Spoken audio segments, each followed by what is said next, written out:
I don't know why Chip mentioned my name, but Devil Man's trying to get attention again. Told you before, this year is the year of the real fake niggas get left in the rain. Think cause I'm up there sitting on the plane that I can't really hear what the people are saying, but I can hear everything loud and clear, and they're telling me to tell you to stay in your lane. Lord of the mic, fam, I could have clashed any man, but I said fam, let me clash Devil Man. Alright, it's time to talk about why Piastri and his management have snubbed Alpine. So firstly, Alpine don't actually have a good track record of handling young drivers. Ocon is not actually their project. He is Mercedes' project, to be specific. And their last project, Guanyu was not actually given the race seat by them until he decided to run down his contract and he got signed by Alfa Romeo. Now, he was good enough for Alfa Romeo's eye because, well, he had challenged for 2 or 3 seasons for the championship in Formula 2. And really, after 2 seasons of challenging for championship, I mean, the driver's proven himself by then. You should probably find him a seat at that point. Alpine did not find him a seat, but Guanyu Zhou and his management did find him a seat. You see, that's number one. Alpine just do not have a good track record of handling young drivers. Everyone has eyes and ears to see this stuff play out in real time or in post. So it's not exactly like Alpine can hide this or something. I suppose if they change their name and they're no longer Renault, they can hide it. But anyway, that's number one.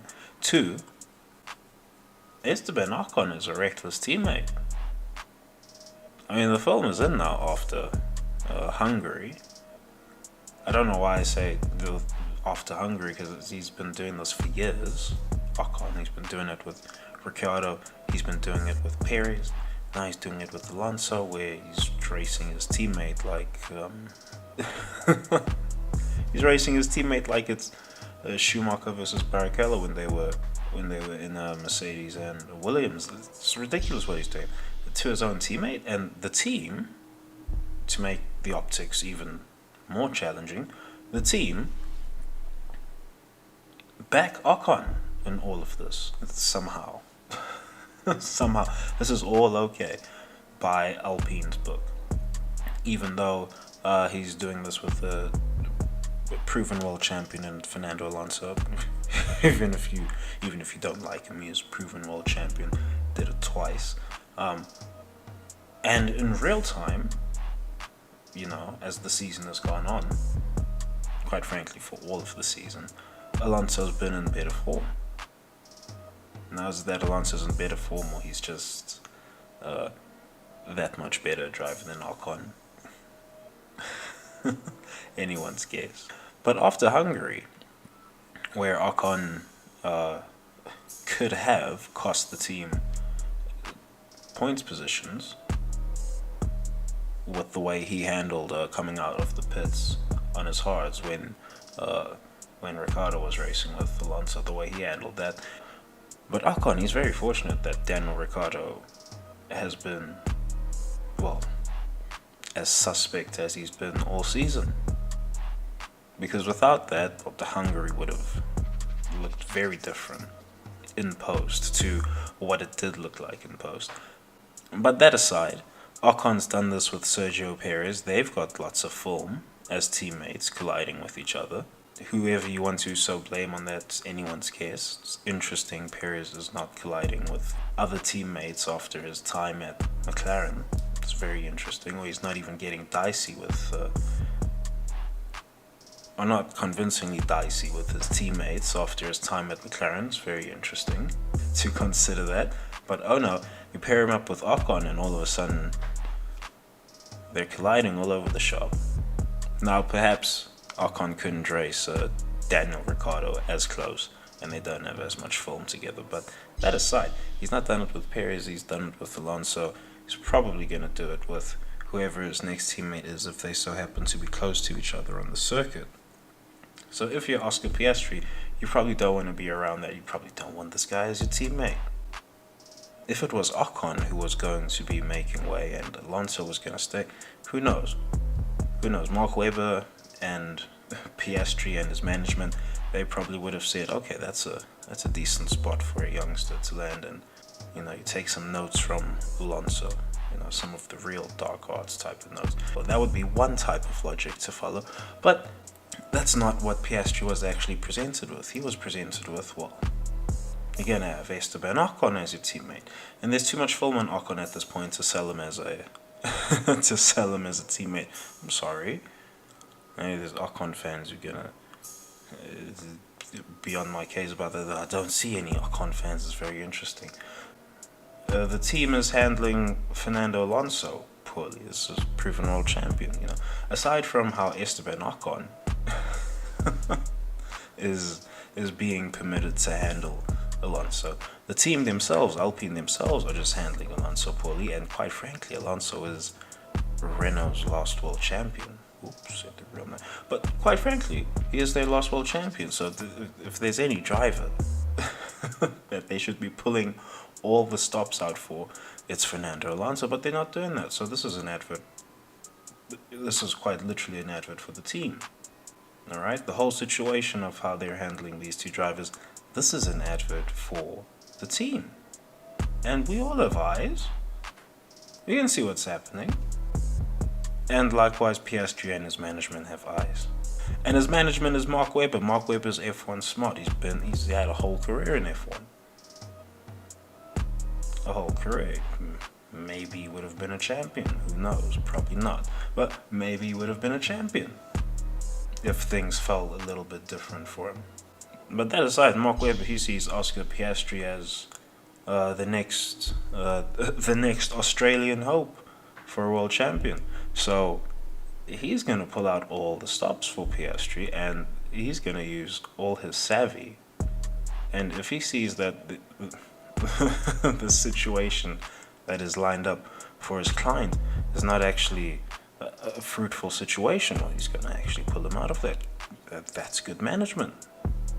At least, well, if you have an alternative on the table, if you've arranged an alternative, which Mark Webber has, which was McLaren, which was probably like the worst kept secret ever. I don't know. Peter Winsor blew that one like immediately as soon as the news that Piastri was snubbing Alpine suddenly went live. He blew that one immediately. So that wasn't exactly a secret as far as I'm concerned. It's very interesting that Piastri has, well, Alpine and McLaren battling for. That's very interesting to have two teams in that range actually battling for a signature. I suppose the most likely analog would be Michael Schumacher with the Jordan Benetton squabble that went on.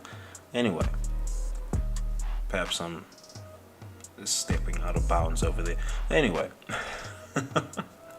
if you're Mark Webber and you're looking at all of this, well, which team is better for your young driver to land at? Is it Alpine, who have frozen out their young drivers?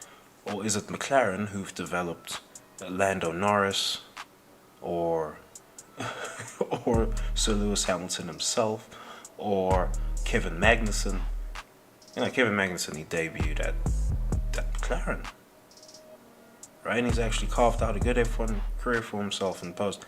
I don't know what McLaren teach the lads over there, but they evidently teach them something that's useful. Because most people who pass through McLaren, they seem to see out their F1 careers. And they get to retire on their terms. And yeah, it was pretty obvious that McLaren were going to drop Daniel Ricciardo.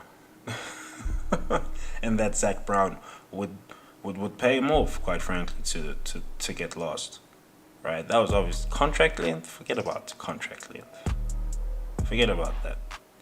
This one doesn't even count towards the budget caps because the driver salaries, which are already one of the salaries which are excluded from the budget cap. They have 100 salaries within each organization that they can exclude from the budget cap, right? So the driver's salary is already excluded from the budget cap calculation. So writing this off for Zach Brown and McLaren and all the and the billionaires on their board, it's not a thing. It's not a thing to write off Ricciardo's contract. And if you're Mark Webber, well, you're very happy with your client landing at McLaren, considering what I've just listed. And he's going to be racing with Lando Norris. He seems to be coming along really well as a young F1 driver, really well, stellar, one could even say. So, of course, you're going to want your young driver in that if you're Mark Webber. And what's happening with Alonso? Well, Alonso's contract was going to run out end of the season anyway, and and he's landed at Aston Martin in the wake of Sebastian Vettel announcing his retirement. And who's lost out? Alpine. They're the only ones who've lost out, and they've lost out because, well, they didn't follow their own contract.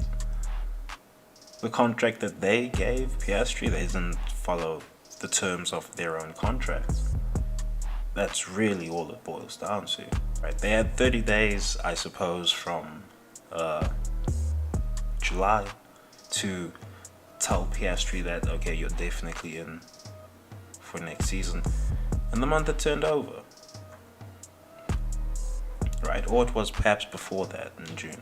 I don't know. But they had 30 days from somewhere. They had a 30-day period where they had to make clear what exactly they were going to do with him, and they didn't.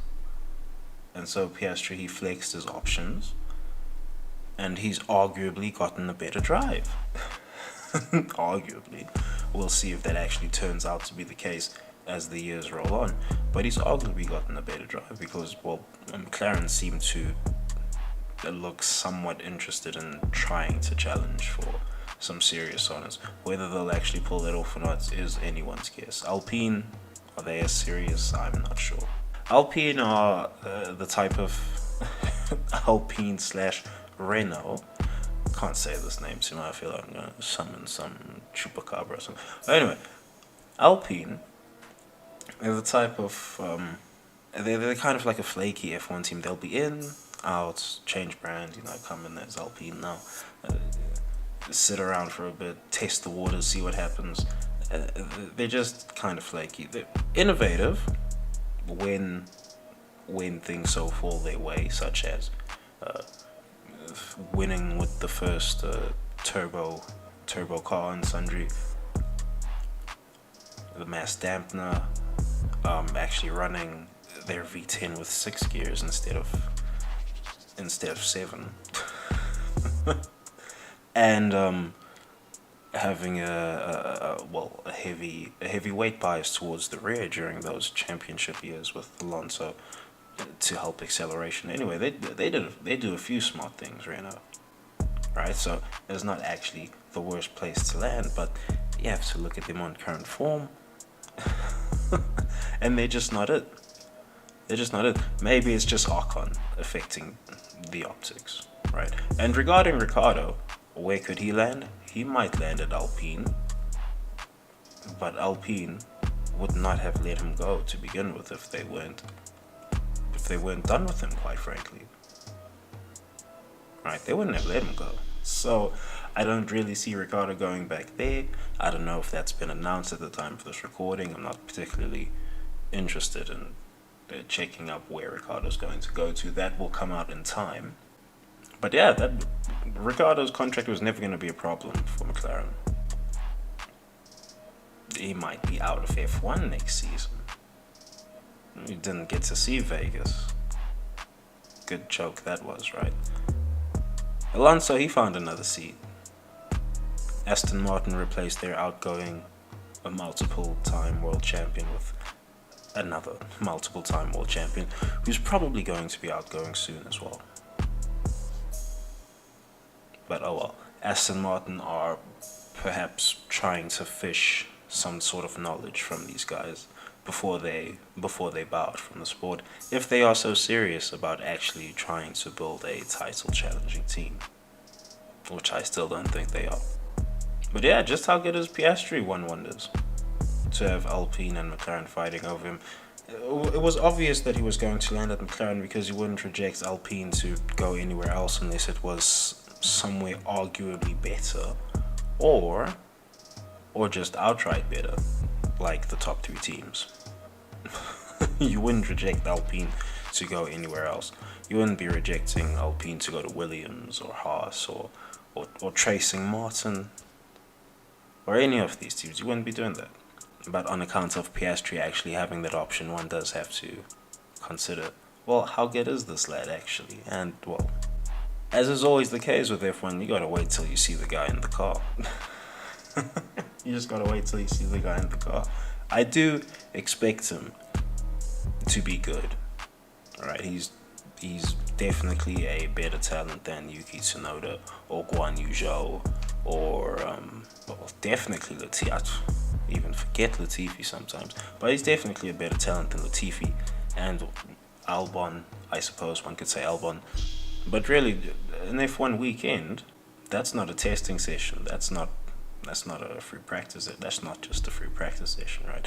A whole F1 weekend is a different kettle of fish to making a free practice appearance or what have you. Completely different kettle of fish. An F1 season, mind you. Well, especially the modern season with how rigorous it is. But but anyway, it's a whole different kettle of fish for Piastri to deal with relative to whatever Formula 2 can actually prepare these drivers for. So it'll be interesting to see how good he actually is, and likewise it will be interesting to see how he compares with Lando Norris. And that one won't be a battle of the fates unless, I don't know, Piastri is just that much faster than Lando somehow, which would completely blow my mind. It would really blow my mind. But anyway, yeah, this is why I believe Piastri has snubbed Alpine, because, well, they held back Guan Yu Zhou amongst some other talents, but notable Guan Yu Zhou, because they back Ocon, and Ocon's a reckless teammate. You probably don't want him as a teammate, Esteban Ocon. Right? Likewise, the team insists on ignoring their lying eyes, right, in regards to Alonso actually being better than Ocon. They just want to ignore their lying eyes in that regard. And, well, because Oscar Piastri has very smart management than Mark Webber. And I suppose the most important ingredient, he's probably one incredibly talented driver, but we'll have to see what happens when he actually gets in the car next season. Anyway, that's the vid. Peace.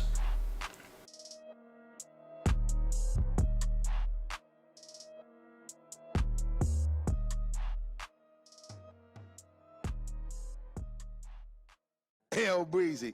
Let me show you how to keep the dice rolling when you're doing that thing over there. Hey. Let's go! Cause I'm feeling like I'm running and I'm feeling like I gotta get away.